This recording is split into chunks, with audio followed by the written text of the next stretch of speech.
Okay, hi everyone. I'm going to start. Welcome, and welcome to the first of our 2026 webinars from Transforming Homes and the Transforming Homes team. My name's Robert Grover. I'm from the University of Bath, um, where I'm Deputy Head of Architecture and Civil Engineering, and I'm also one of the co-investigators on the Transforming Homes project, which is an AHRC and Future Observatory funded research project across a whole range of partners. Just a couple of housekeeping notes before we kick off. The session will be recorded, but only the presentations and the speaker contributions will be shared and captured in any recording. We'll also be holding a Q&A session afterwards. And what we're going to do is there is a Q&A, you should have a Q&A button and there's a Q&A panel. Please just drop any questions you have during the presentation into the Q&A. We will then put these to the speakers afterwards. I'm going to give a little intro to the project, and then we'll get into the presentations itself. So, as I said, the project's called Transforming Homes. It's built of a wide consortium. I'm not going to talk through all the partners. You can see them there all on the screen. There are 4 university partners: University of Bath, Bristol, Exeter, and Cardiff University, as well as a number of industry, third sector, and local authority partners as well as part of it. The project is around developing transformational processes and solutions for our homes, and particularly focusing on our existing homes, which improve the design, the space, and quality of our homes. We're interested in fabric first approaches and particularly using bio-based materials, which is a big theme of the project, which you'll see through the presentations. We'll also talk a little bit about renewable supply and storage technologies. We're focusing on particular type of home. There are 1.4 million of these roughly in the UK that were built between 1920 and 1940 in response to a national housing crisis. They are spread all across the UK, and talk a little bit about the history of the homes and why these homes as well as we go through, as we talk about the project as well in the presentations. The project has involved a large amount of co-design. One of the things we're really keen to do is bring together a whole range of stakeholders and bring diverse perspectives into how we design for these homes. And this isn't a project that's just about technical and environmental solutions, but it's also how do we make transformations that are socially and economically relevant. We're underpinned by design research, and through that co-design process, we're bringing all participants as equal contributors to the research. So that includes stakeholders, it includes residents, it includes researchers, and we're asking how the outputs and decisions from that design research can be created through iterative processes and how that can inform transformation within our built environment. The project involves a number of demonstrator homes that test these ideas out in real world scenarios. We're looking at 2 sites in Swansea and Bristol, and we've got a number of homes in each site in which we're planning, designing, procuring, installing, and working out how to maintain and operate these homes. And that's predominantly what we'll be talking about today. The changes and the transformations have been co-designed with residents, with stakeholders, and bring in a whole wealth of research from a range of different research expertise as well. The goal is to go beyond retrofit and beyond net zero and ask what an effective, holistic, and just transition looks like. And there's a whole range of impacts emerging from this: improved quality and lifetime of existing housing stock, improving the space quality of homes, increasing the use of bio-based materials, a reduction in energy bills and fuel poverty, reduction in carbon dioxide emissions, and increasing understanding of the benefits and opportunities and challenges that surround transformation of our homes and retrofit. We're also creating evidence of the collaboration that's required in multidisciplinary teams, but also working with a whole range of stakeholders which enable this transformation. So, welcome. This is the first webinar. As I said, we're going to be focusing today on those demonstrator homes, and we're going to have we're going to be talking about the sites in both Swansea and in Bristol. I'm joined today by 3 of our research team on the project. Joel will be starting off talking about the homes in Swansea. His role has really been looking at the architectural design of these homes and the changes we're making in Swansea. Chen Fei will be talking about the modelling and monitoring work that we've been doing with the homes as part of this to support and evidence the transformations. And Emma has been mostly working on the homes in Bristol, and we'll be talking about the changes and transformations that have been happening there. So I'm going to hand over now to Joel. So hopefully, Joel, you can see that. Great.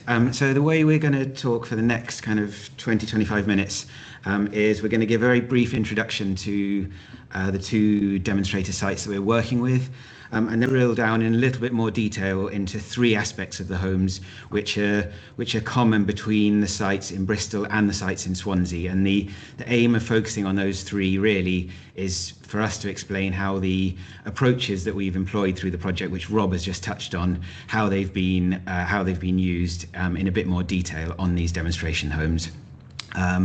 And then right at the end, we'll touch a little bit on what's next, on kind of where we are in the process of delivering these homes, and then open the floor to a Q&A. So just to give a kind of very broad introduction and to pick up on what Rob has already covered, these are the homes that we're working with. They'll be recognisable to all of you. This is the Townhill estate in Swansea, but there's 1.4 million of these homes built across England and Wales. And another important thing about them is they're in estates of really varying sizes, from what was at the time the largest council estate in Europe, which is Becontree outside London, right down to clusters of 4, 5 or 6 homes on the edge of rural settlements. And all of them were built between the end of the First World War and the beginning of the Second World War in response to that housing crisis that Rob touched on. Next slide, please. And a key thing about the way we're approaching them, and a lot of the research that we've done, is those millions of homes were built to a relatively limited number of standard plan types, which were published by the government at the time. And the way that the funding worked meant that local authorities building those homes had to comply with the designs and specifications. So it means that we've got a relatively small number of standard house types across the country, and crucially for this discussion today, all of the demonstration homes that we're working with are one of 5 key house types, which are often referred to as Tudor Walters types. And I think another thing that's important to stress is, at the time that they were built, they were state-of-the-art homes, so they included things that were not at that point at all usual in homes for working people, like inside toilets and like large double aspect living rooms. There was a lot of thought to how they were serviced and how the spatial layout worked. So one of the things that we're keen to communicate through both the demonstration homes and the wider project is that although these houses sometimes now, as all buildings that are 100 years old, can feel like they're facing issues, they're very well built, well thought out homes, and we're looking at how we can embrace that and move forward and look at the next 100 years. So obviously one of the key things around some of the issues that we're looking at on the project and on the demonstration homes in particular is that simply how we lived 100 years ago is very different. So these pictures were taken by Bill Brandt during the Second World War, when the homes that we're dealing with were still quite new, and they really clearly illustrate some of the things that have changed. So on the left, is a street with absolutely no cars. We've been around an awful lot of interwar estates in the last 2 years, and we've never seen a street like that, as none of you will have as well. So that's one really obvious change. In the center image, you can see a family clustered around a fire in the living room. Obviously no TV and no central heating, so the fire and the living room as the focus of domestic activity, which has obviously changed massively in the way we live now. And then finally, you see this image of the children pretending, I think, to be asleep. The bedroom is only large enough for beds. There's no ancillary furniture, no desks, no homeworking, etc. And again, that was a typical way of thinking about bedrooms then, which is now completely different. So just to give you a little bit of background about the homes in Bristol. So Knoll West is an example of interwar council built housing estate in South Bristol. So there are 15,000 homes of these council built homes in Bristol, and there are 5,000 homes specifically in Knoll West. The homes are predominantly brick construction, so they have a brickwork inner and outer leaf with a 50mm cavity. Some of the homes are finished externally with a rough cast render as well, and that was kind of the standard options in terms of finish. The roofs are tiled and canopies, kind of you can see on the image on the left, canopies creating shelter are a regular feature to the front doors. So the University of Bath is working collaboratively with We Can Make, who are a community land trust, to demonstrate the retro solutions to homes in this area. Following a series of consultation events, the community on one street in Knoll West was identified as the focus for the project. Further consultation and community events identified a number of residents on the street that wanted a level of involvement in the project, and consequently 6 households agreed to monitoring of their homes, and we have 2 households that are keen to have a level of retrofit works happen to their homes as part of the Transforming Homes project, and the extent and the depth was to be developed with their input. Historical records in Bristol indicate that this street actually served as the demonstration street for this when the housing was constructed, and so it showcases a range of housing typologies available at the time, and I think that's kind of quite apt that we're now using this as the demonstration street for the retrofit of these homes. Both the homes that we're working on are in private ownership and are mid-terrace, but 2 different typologies, and the residents that live in them have been on the street for many years.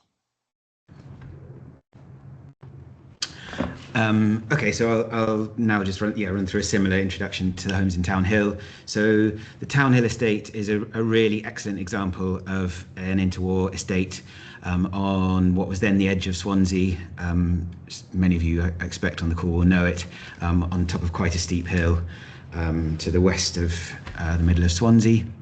And as with lots of the homes that we're working with across the project, one of the really important things is the research that we're doing shows very clearly that the homes that were built follow very, very closely the government design guidance. So we know that these demonstrator homes and all of the lessons that we're learning from them are likely to be transferable to thousands and thousands of other homes.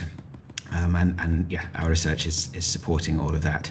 So there are 4 homes in Swansea that we've selected as demonstration homes.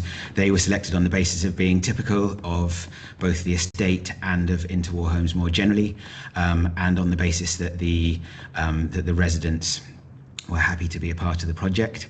They're all owned and operated by Swansea Council, who own between 13 and 14,000 properties across the whole area that they look after.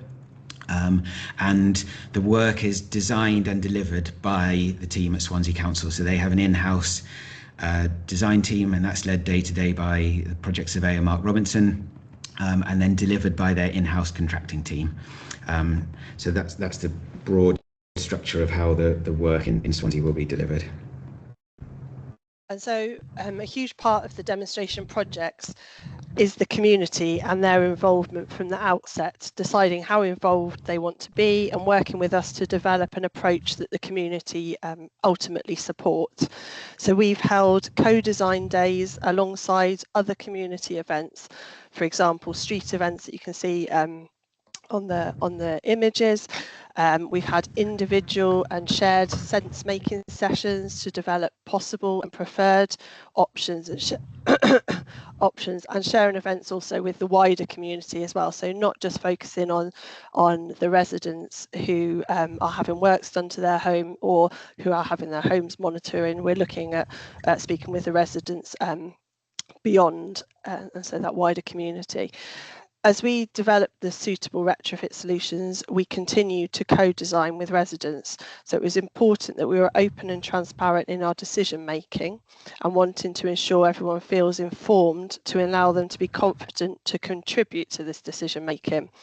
So we worked with the residents to ensure that they are comfortable with any proposals, understanding what is involved during the construction, the extent of work and potential disruption that will happen in order for the work to be completed.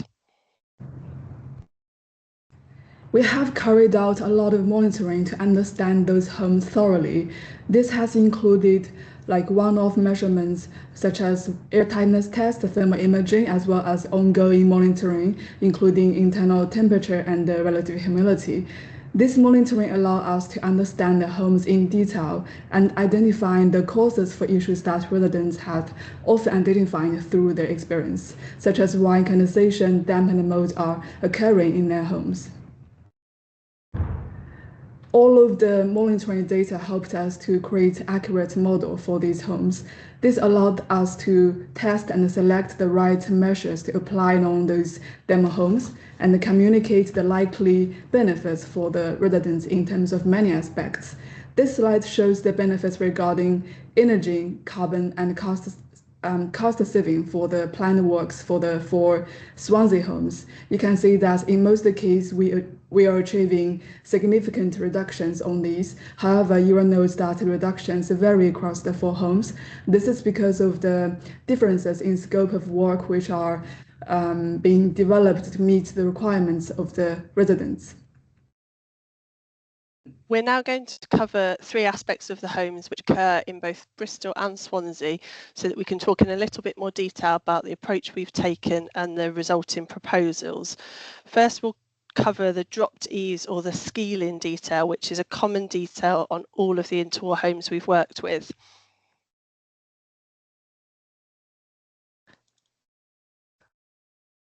The design of these homes was heavily influenced by the arts and crafts movement, and creating this cottage aesthetic by lowering the eaves line, reducing the height and the impact the housing would have along the street. This was achieved by the creation of this dropped eaves, which unfortunately has now become a common problem area for this house typology, in that it's a focus for mould and damp to form on the internal face of the ceiling. The reason in the main for this is due to insulation being added over time, for example, to the loft and also within the cavity walls, leaving this area as a large thermal bridge. When we first visited the homes, we were unaware of the extent of the problem, mainly due to residents not wanting to really talk about it, the issue. And for example, the resident in the home where these pictures were taken was actually bleaching and cleaning this area every couple of weeks. Over time and following many co-design sessions, she explained how she regularly removed the mould, and so we asked if she would be happy to leave this area for a few weeks, during which we could have it monitored. The photographs show the build-up of mould just over 3 to 4 weeks, so it felt that it really was a problem area that we needed to develop a solution for, and also that was replicable across these homes. We have used the thermal modeling to understand the performance of the existing detail. Based on our modeling, we can see that the sloped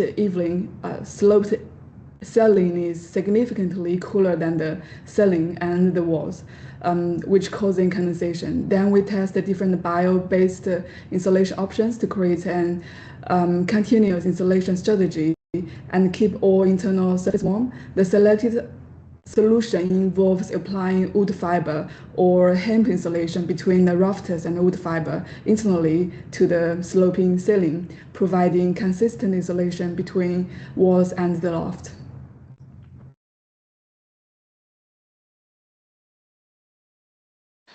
These images show the installation of the insulation to the drop tees. So we have the insulation needed to be installed in two phases, the wood fibre internally to the drop tees and the insulation between the rafters externally. As Shenfei explained on the previous slide, the therm modelling helped us to develop a solution and to also allow us to review the impact if we were to install the insulation and measures in stages to ensure that there would be no unintended consequences. We're also taking this opportunity to test variations in the existing condition so that we can make recommendations for future installations. In one home, for example, we have removed the impermeable paint coverings and wallpaper and directly adhered the wood fibre to the existing lath and plaster ceiling. In the second home, we've replaced the lath and plaster with a wood wall board. We want to ensure the solutions are as replicable and cost effective as possible, and so need to understand if performance is impacted when minimising preparation and disruption for residents. As, for example, it is highly disruptive to remove a lath and plaster ceiling from a home. The next issue we're going to talk about is retrofitted cavity fill insulation, which is a common thing in many types of house built post 1919, and we found it to be a common issue across the vast majority of the interwar homes that we've been working with over the last couple of years. So when these homes were designed, it was when cavity walls were a fairly new innovation, and they weren't designed at that point to be insulated. The intention was that the inner and outer leaf of brick were separated to provide an air gap and prevent moisture tracking across from the outer leaf to the inner leaf.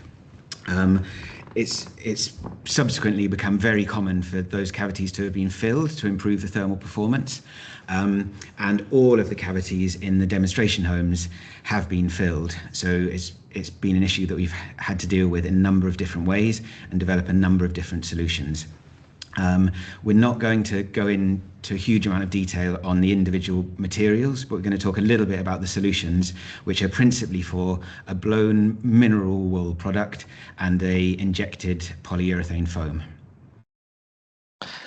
Samples were taken from the walls in various locations, and we tested those in the labs at Bath, as well as creating a sample panel within our large environmental chamber, which has also allowed us to test potential EWI solutions.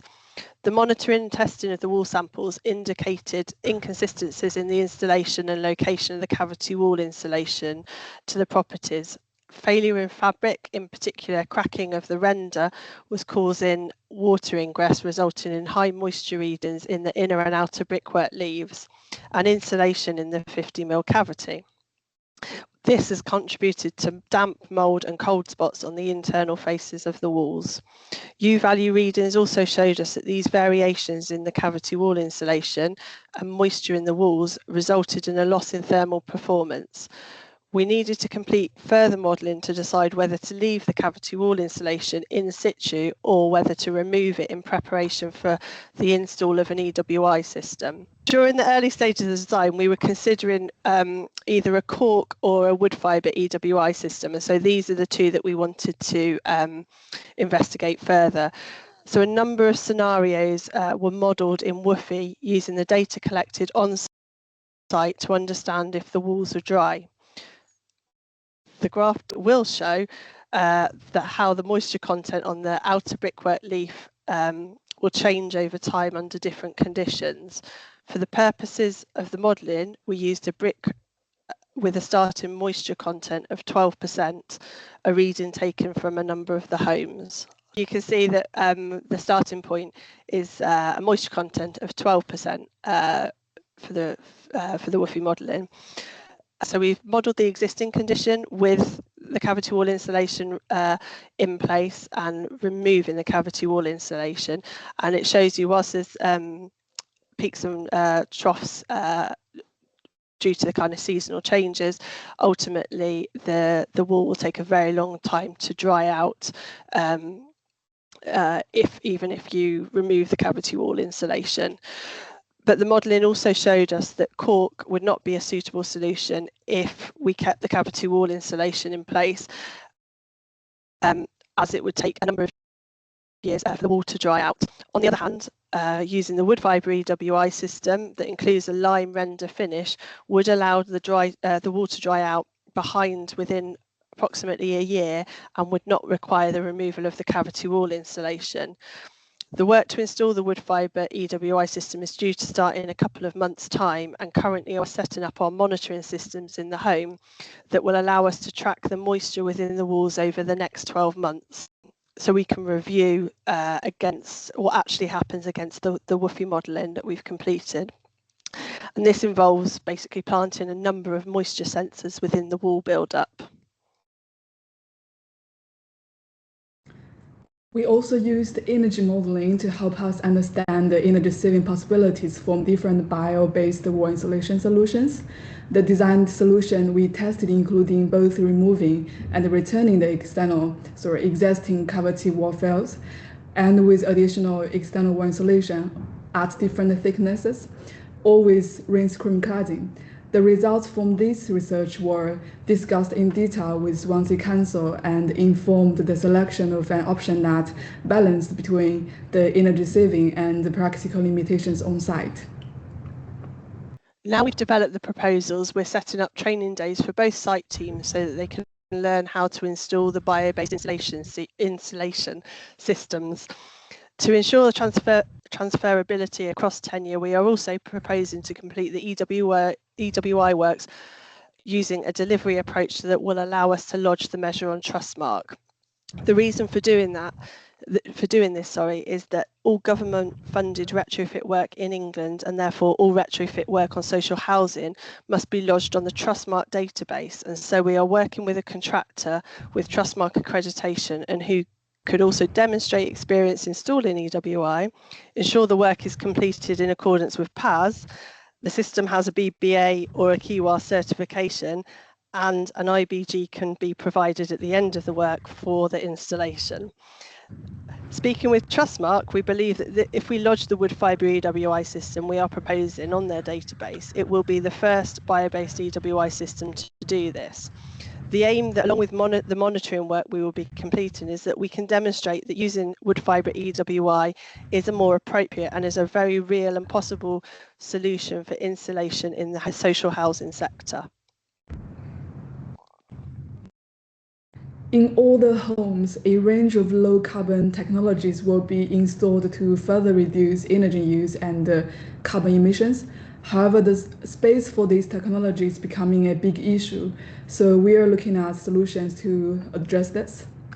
So this is a plan of the Swansea home showing two things I just want to unpack for a tiny bit to illustrate this. So this shows the ground floor plans, and you can see that although the living rooms are quite large, the kitchen and any ancillary storage space is really quite small. So one of the issues that we're coming up against very often is that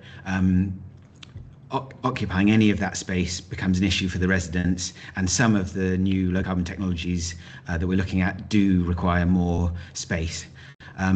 In the Swansea homes particularly, we haven't proposed extensions because the idea is that we maximise the transferability of these proposals elsewhere in their housing stock. So we're looking instead at how we can use the gardens, and again that's a really strong transferable idea because all of these homes were built with large gardens front and back, particularly large at the rear, with the idea then that they would be used to grow vegetables and for families to play in. Obviously those things are still important, but we're also interested in how we might use some of that garden space to accommodate some of the new technologies that we're exploring installing. Integrating new low-carbon technologies in these homes without occupying available internal space can be very difficult. As you can see, these photos show the size of these technologies, including batteries and VHR units and hot water cylinders. One issue raised by many of the residents is the limited storage space in their homes and a concern over this being further reduced. So what we've begun to do is look at two different options for bio-based modular additions to the homes. So in Swansea, we're looking at installing a tech shed, we call it, into the rear gardens of each home, which will provide additional roof space for PVs, a separate compartment for a battery, which replaces a GRP pod that Swansea currently use when there isn't another option for storing a battery, and then also to provide some additional domestic storage space as part of that shed to take some of the pressure off internal space and give more space for residents to use for storage.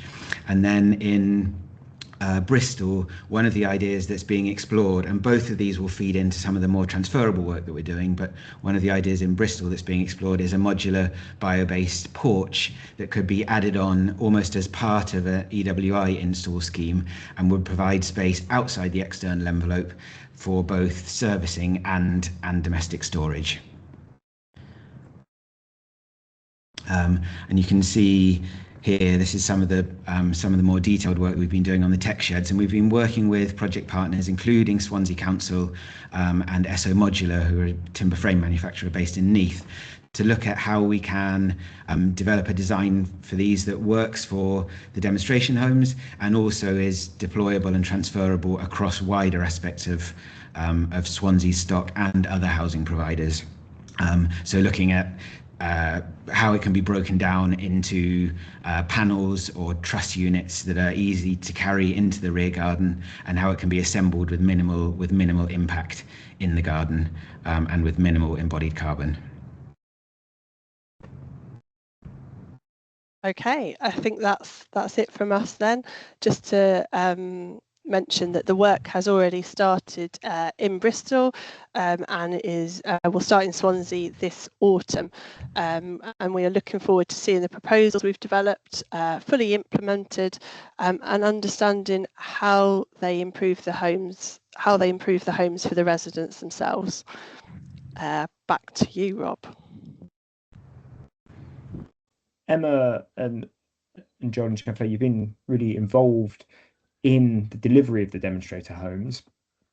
I'd be really interested to hear, just from your perspective, what's the most unexpected thing that's come out of the monitoring and analysis and the real deep dive we've done in looking at the homes? What we've kind of talked about, the drop to use detail, I think there was an understanding that the detail existed, but we didn't really fully anticipate the extent of the issues that the residents were experiencing.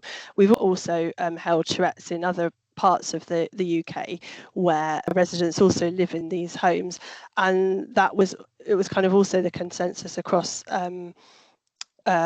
these residents as well, and it's the idea that actually they've been living with this the mold and the damp condensation for a number of years, but didn't feel that they were able to really talk about it, and even kind of residents weren't even feeling that they were able to kind of talk about it to neighbours and things, and that all became apparent during these sessions as well. So I think, yeah, just the extent of the issue that detail has created was something quite alarming, I think, really, and something that we really felt that we needed to solve. So I'll start off with Wim's question at the top. So simulation or comparison using cork or wood fibre as EWI with regards to the cavity wall installation staying in place or not. Did that include the fact that you have humidity from the outside coming as well, or only the drying out of the CWI, as wood fibre is likely to take on other humidity from outside, for example, where the cork wouldn't, because drying is a one-off problem while the wet seasons come back on a yearly basis? I'm going to say yes, because the weather files are included in the modelling, so I'm assuming that yes, it takes into account the external conditions then. Yeah, it's probably worth also saying, I mean, Neil, who did a lot of our woofy modelling, who's another researcher on the project, also included scenarios where there was water ingress into the cavity and what that would look like as well. So we looked at a whole range of scenarios. But yeah, I agree with you there, Emma. Yeah, and he managed to find a very kind of local weather file, which actually did demonstrate during the 12-month period that we where we were collating some of that data. It was actually quite a wet period, a wet 12 months, and so it obviously does have an impact on the readings. Well, while we're talking about that and maybe talking about the cavities, so there's a question from Neil, which is, if the external wall insulation is used and the cavities are unfilled, is the convection in the cavity a significant risk for heat loss? Wants to pick that up? I can pick that up briefly. I mean, yeah, I can just say that although now on the Swansea demonstration homes we're retaining the cavity fill insulation, we did do a lot of work looking at the implications of removing that. And I think, Chien-Fei, we did look at a version where the insulation was removed, didn't we? Yes, yes. So for that scenario, we removed the insulation as well as the most outer leaf, and then applying a external layer of new insulation. And then with that design, the achieved U value were the best, and then give us the most significant energy saving. However, we had to retain the foam because this is what suitable for the residents. And then the option we tested at the end had a slightly thinner insulation layer, but the U value is not that much worse. And the achieved energy saving is also quite good, but not as good as if you remove it. Emma, did you look at all at convection in the cavity if you'd removed the mineral wool in the Bristol homes? We did slightly. What we realised is that we needed, I'm just thinking back because this was a good while ago now, but it was about, the importance was kind of sealing the cavity essentially, so that obviously the EWI then contributes to the U value. Sort of a couple of modelling questions from Joyce. So what energy modelling methodology was used, and were the overheating risks accounted for in the modelling? So perhaps one for Chien-Fei. Yeah, so for the energy part of the modeling, we are using both Design Builder, that's from me, and PHBB, that's from Emma. So the methodology we use, at the moment, we kind of using the monitored data to really calibrate our baseline modeling, and then test what we recommended, the fabric first retrofit orders, and then test what would be the influence if all these measures apply one by one, see the energy drop.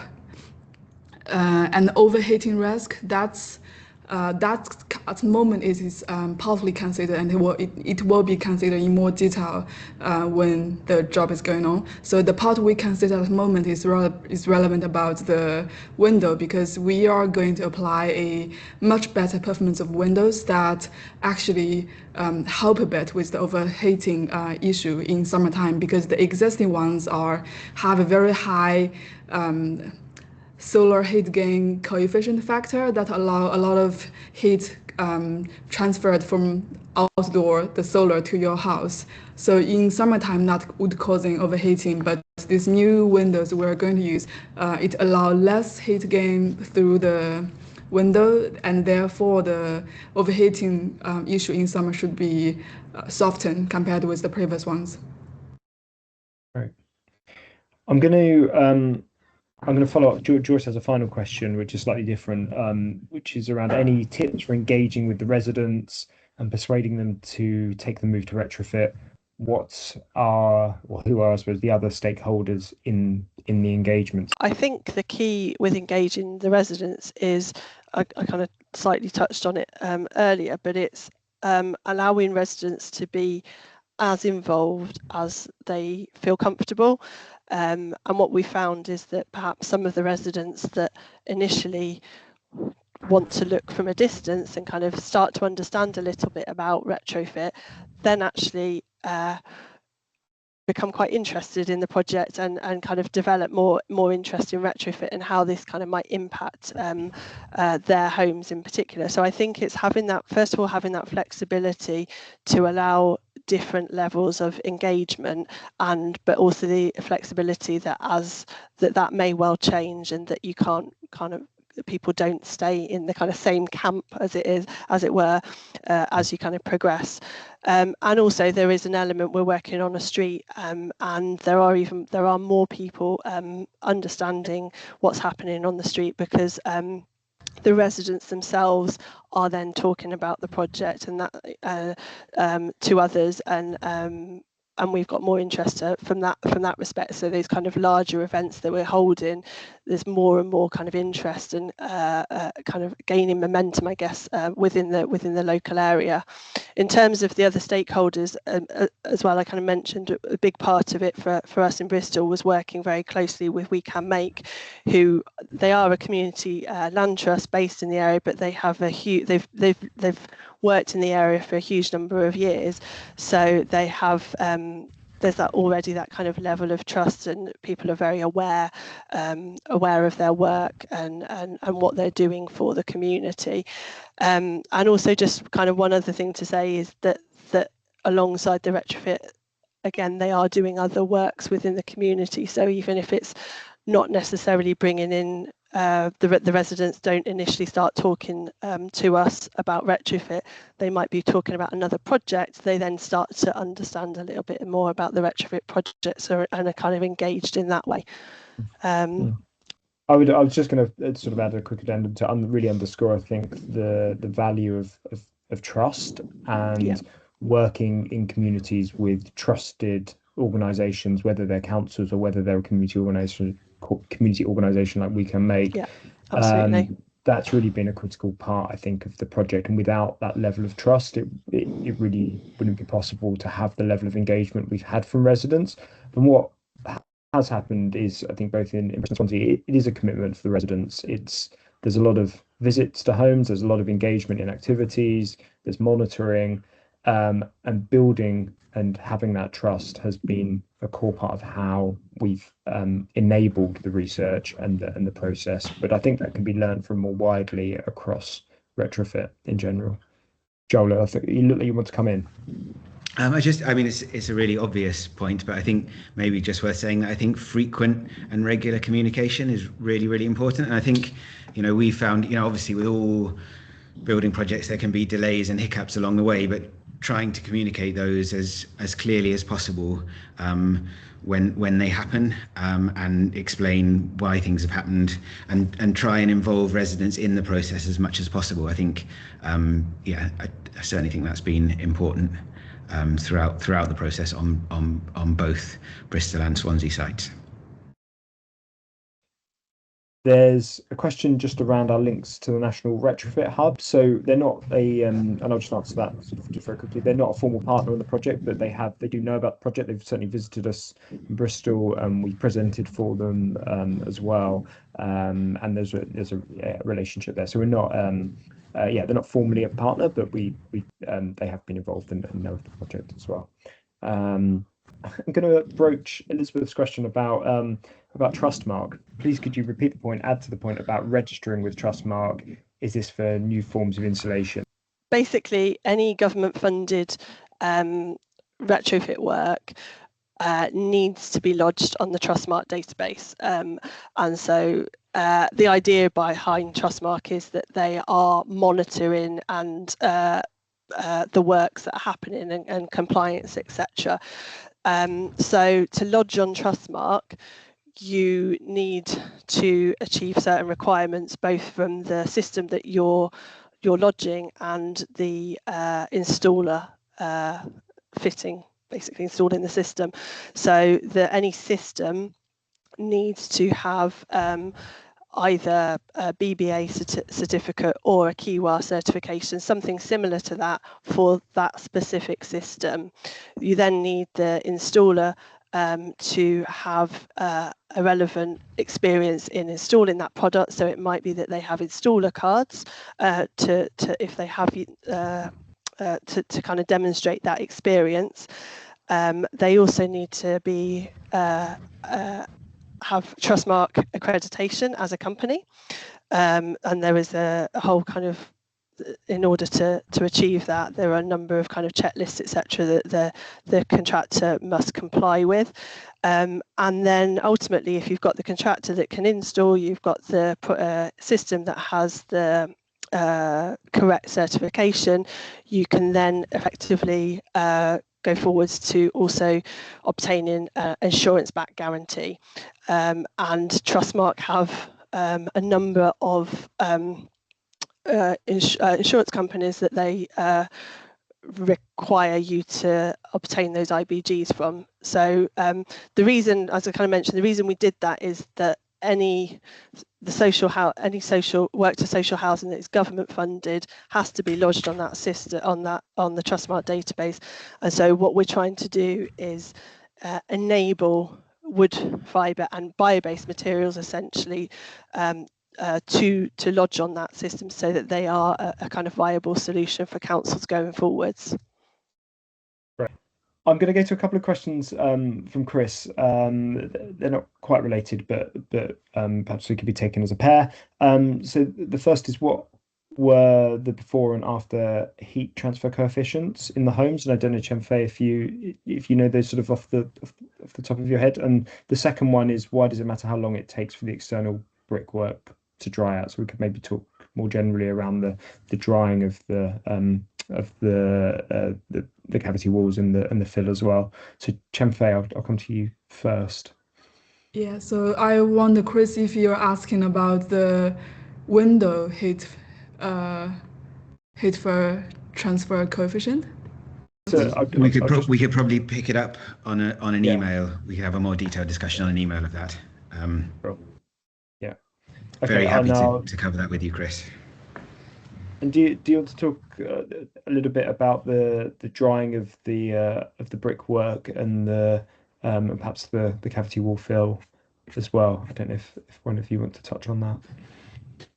I can briefly touch on that. Essentially, the main issue is if we were to, for example, install the cork insulation that suggests a kind of 7-year drying out period, if we were to leave the cavity wall insulation in place, we don't yet know what the implications would be internally to the home if we do that. So you can perhaps suggest that actually there would be kind of, during that period, there would be drying out internally into the homes, and then what does that what issues does that create for the residents? The potential mold issues still continuing. And so what we wanted to do was ensure that we develop a solution that has a relatively swift kind of response to the drying out of the wall. I don't think, from a research perspective, if we were going down the installations that would mean that the wall took longer to dry, I think we would have to question why we're not really then taking out the cavity wall insulation as the kind of starting point, really, to allow that to dry out quicker. I think the other thing is, the longer the brickwork is wet, the greater the risk of it transferring moisture to either the existing cavity wall insulation and compromising the thermal performance of that, or the newly applied bio-based external wall insulation, which would compromise its thermal performance and potentially put it at risk of being damaged or degraded by moisture. Thanks both. I think that's really helpful. Chris just clarified about and said whole house heat transfer coefficients, but maybe that's best to follow up. So one that's best to follow up afterwards, Chenfei? Yeah, I agree. Yeah, okay. Great. We've got 3 minutes left. We've got time for maybe one, maybe two questions. I'm going to go to Dilek's question, talking about differences in other interwar homes. So we might find differences such as the dropped eaves and how those work, and how might the differences affect the scalability of the approach and potentially the expected energy performance of the homes. And maybe it might be, I know, Joe, you've done a lot of work looking at these estates across the country, and there are differences between them. So maybe it might be interesting to reflect on that a little bit. Yeah. Hi, Dilek.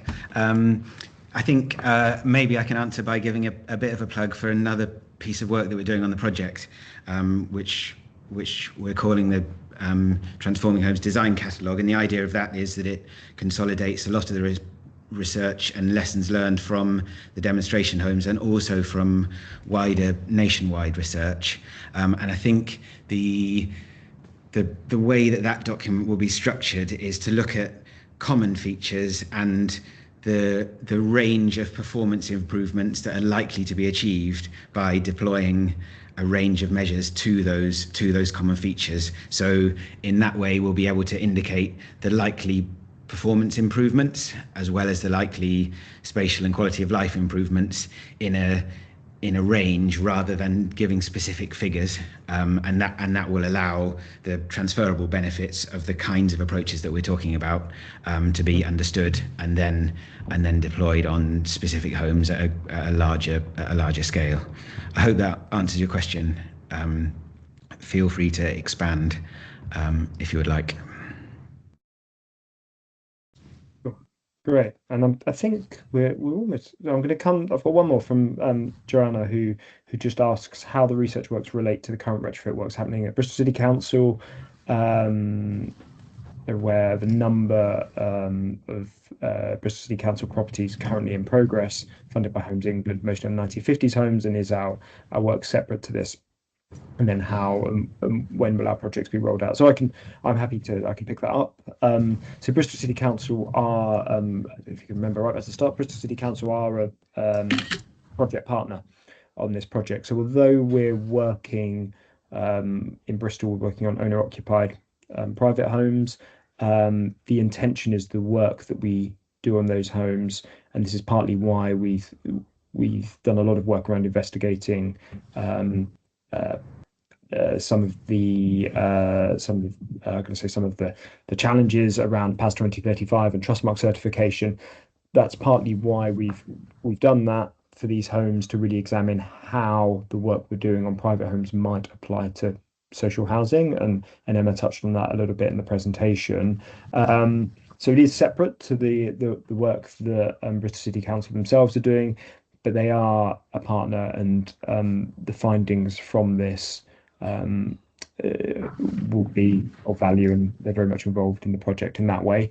And then just the last part of Joanna's question was when and how will the project be rolled out? So currently in Bristol, we're on site at the moment. So a few of the images shown were of our delivery team, our trade team in Bristol, delivering some of those works. We're hoping for completion by the autumn, so that'll include EWI, new windows, new doors, as well as internal works, loft insulation and floor insulation. In Swansea, I think we're on a slightly delayed or slightly later timeline to that, so I think Joel can probably give a more precise update. Swansea, we're looking at a start on site this autumn, kind of September, October, and then finishing next spring. Cool. I've just seen there a couple more questions have dropped into chat, but we're 1 minute over, and I'm keen to let people sort of to get away if they need to. So we'll leave it there. I think we'll go through the Q&A afterwards as well. But we've got 2 other webinars coming up as well, so please do join those. And if there's a lot of the questions will be relevant, potentially across those as well. So please do come along. Yeah, thank you all for joining. Hopefully it was of value, it was of interest, and as I said, we're always here and happy to talk if anyone reaches out to us. So thanks everyone.